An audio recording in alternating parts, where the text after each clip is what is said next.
Hi everybody, thanks for joining us today. The Ukrainian Airline Pilots Association presents another video for fellow pilots around the world. We apologize for the long break. We're expressing our gratitude to all those who have supported us from the very first video.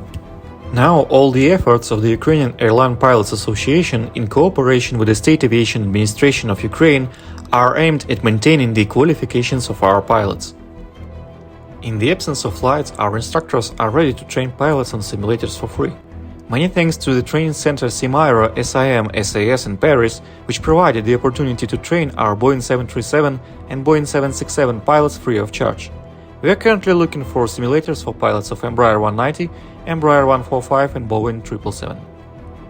This video is about aviation safety. Not quite about what was announced in the previous video, however.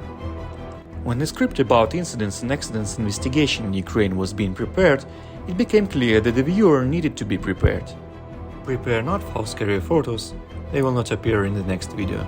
Prepare because our audience has grown beyond pilot videos. Without an explanation of how the constant improvement of flight safety is ensured, without an understanding of the role that airline pilots themselves play in improving the safety system, it will not be clear why those who themselves make mistakes point out to others. At the same time, their instructions are not only considered, but also form the basis for further changes in the design of aircraft, airfield equipment, aircraft maintenance technologies, and even in methods of work with passengers and logistics. On March 4, 1966, there was a terrible accident at the Tokyo airport.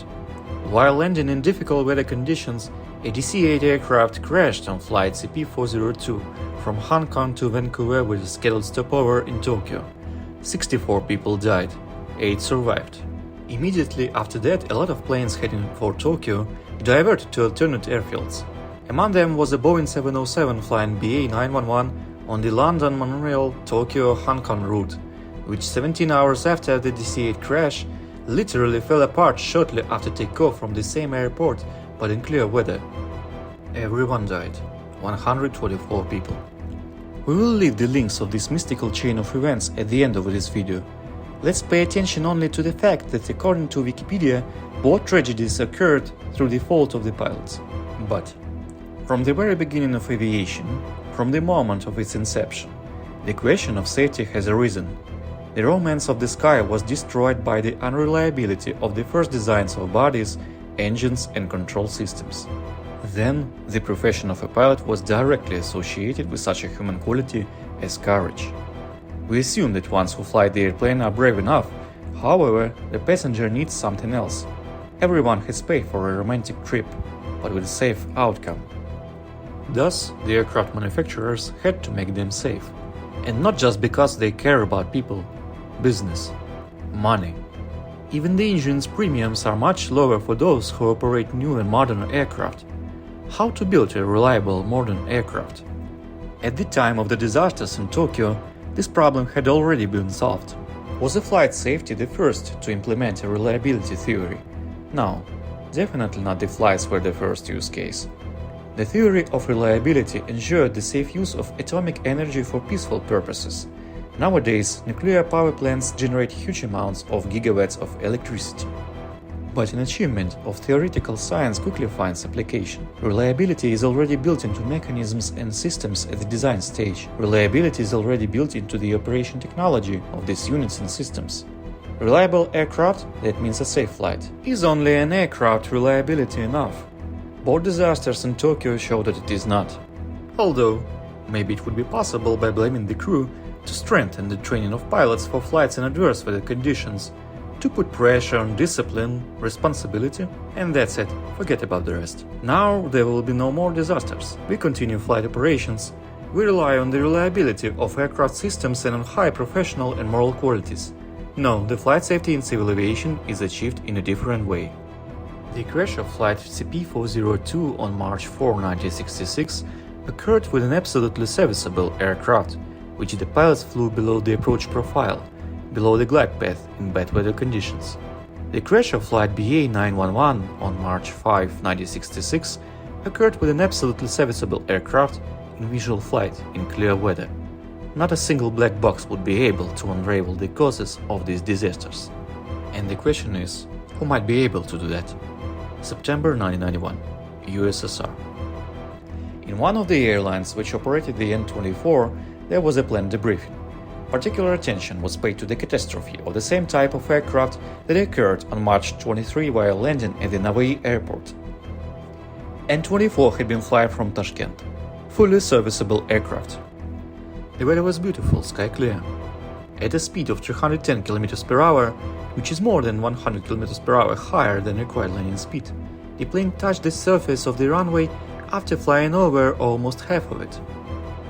At a speed of 225 km per hour, the plane rolled out of the runway, crashed into a concrete fence at high speed. As a result of this, 34 dead, including the entire crew. Why didn't they make a go-around? How could this ever happen? The investigation team was never able to find an explanation. The pilots during the briefing were rigorously discussing the situation. Did the captain make a mistake? Well, he has a co-pilot on his right. Is he feeble? Well, there is a flight engineer who sits between two pilots in the N-24 and observes everything. Always, in any discussion, there comes a moment when passions fade away, disputes end, and only in silence it became possible to hear the voice of one. He said, "You know, on the N-24 there is no way to even warm up a cup of coffee. I flew to Navai. The canteen there is closed from 2 p.m. to 5 p.m. The slightest delay in the flight? Maybe they wanted to be in time because it's still a long way to fly back." Sometimes, without an ordinary pilot, not a test pilot, not an instructor pilot or inspector, but a simple pilot, it is impossible to solve the riddle. That is why the International Federation of Airline Pilots Associations is a permanent member of the ICAO Technical Committee, the committee that deals with the standards and rules used in the design, construction and operation of every civil aircraft flying in a peaceful sky and everyone peacefully meeting an aircraft on the ground. Pilot unions around the world have joined their forces to improve flight safety. What has already been done thanks to the pilots?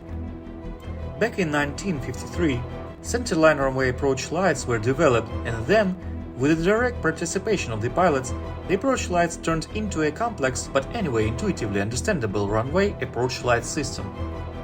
In 1955, as a result of the investigation, pilots proposed introducing an alert for an indications mismatch between pilots' left and right artificial horizons. In 1960, participation in the development of dangerous goods transportation safety programs and countermeasures to hijacks. It resulted in a cooperation with aircraft manufacturers. Implementation of various types of airfield lights. ILS precision approach system. Rules for long-range flights on twin-engine airplanes, ETOPS. Significant increase in airway capacity, RVSM. Air collision avoidance system, ACAS.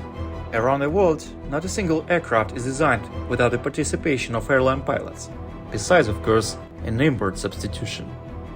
Let's go back to 1966. The causes of the disaster at Mount Fuji were detected almost immediately.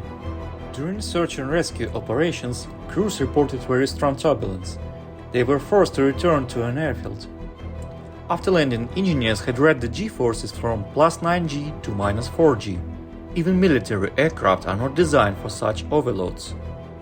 As for the DC-8, after interviewing the pilots which had experience landing in Tokyo in adverse weather conditions, the investigator concluded that there was an optical illusion specific to a certain approach for this runway, and namely in adverse weather conditions.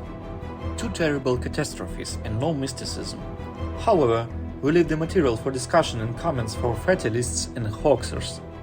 If not for the optical illusion which caused the pilot's error, the DC-8 flight CP402 would have landed safely in Tokyo.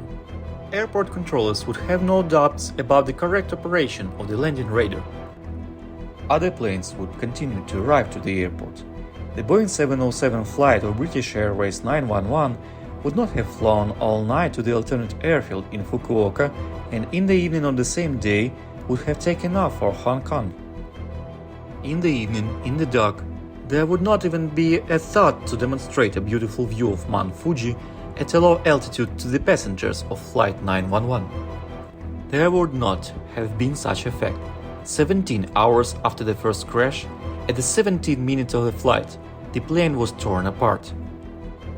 Everyone died, including several passengers who survived the crash of Flight 402, who by coincidence ended up on flight 911.